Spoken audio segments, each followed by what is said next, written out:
শীতকাল দরজায় কড়া নাড়ছে আর আমি হাজির শীতের সবজি নিয়ে।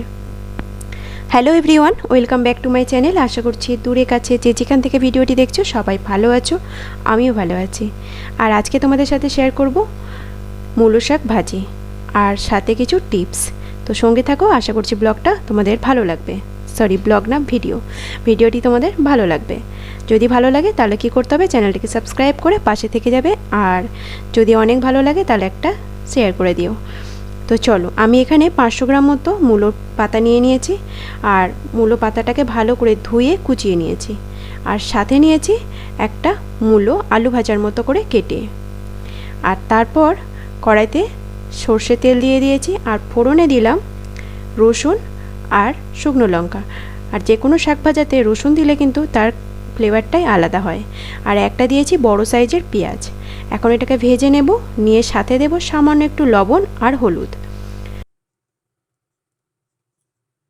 মূলোটাকে কেটে রেখেছিলাম সেই মূলো পাতা এবং মূলো দুটো দিয়ে একসাথে মিডিয়াম টু হাই ফ্লেমে ভাজা করে নেব। হয়ে যাবে মূলো শাক ভাজা। তো এবার চলো, মূলোর কিছু গুণাগুণ আমি তোমাদের সাথে বলে নিই। মূলো হলো খুব কম ক্যালোরিযুক্ত একটা সবজি। মূলোর মধ্যে প্রচুর পরিমাণে ভিটামিন থাকে, ক্যালসিয়াম, ম্যাগনেসিয়াম, পটাশিয়াম, কপার সবই আছে। আর মূলো কিন্তু ডায়াবেটিস রোগীর পক্ষে খাওয়া কিন্তু খুবই ভালো, কারণ মূলোতে গ্লাইসেমিক ইন্ডেক্স খুবই কম। আর এতে রক্তে শর্করার পরিমাণ কমাতে সাহায্য করে। আর ভিটামিন সি আছে, যা মূলোর মধ্যে বেশি পরিমাণ ভিটামিন সি এবং বিটা ক্যারোটিন আছে। ভিটামিন সি হলো খুব শক্তিশালী অ্যান্টিঅক্সিডেন্ট, যা দেহের রোগ প্রতিরোধ ক্ষমতা গড়ে তোলে। আর প্রতিদিন যদি তোমরা খাবারের তালিকায় 100 গ্রাম মূলো শাক ভাজা রাখতে পারো, তাহলে কিন্তু ক্যালসিয়ামের চাহিদা পূরণ হয়ে যায়।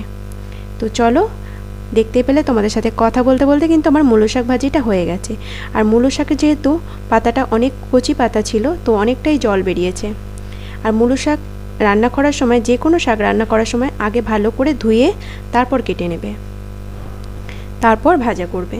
তো দেখো, আমার মূলো শাক ভাজাটা রেডি হয়ে গেছে। তো গরম গরম ভাতের সাথে কিন্তু দারুণ লাগে। তো চলো, তোমরা এইভাবে বাড়িতে একবার বানিয়ে দেখো, কেমন লাগে অতি অবশ্যই আমাকে কিন্তু কমেন্টে জানিও।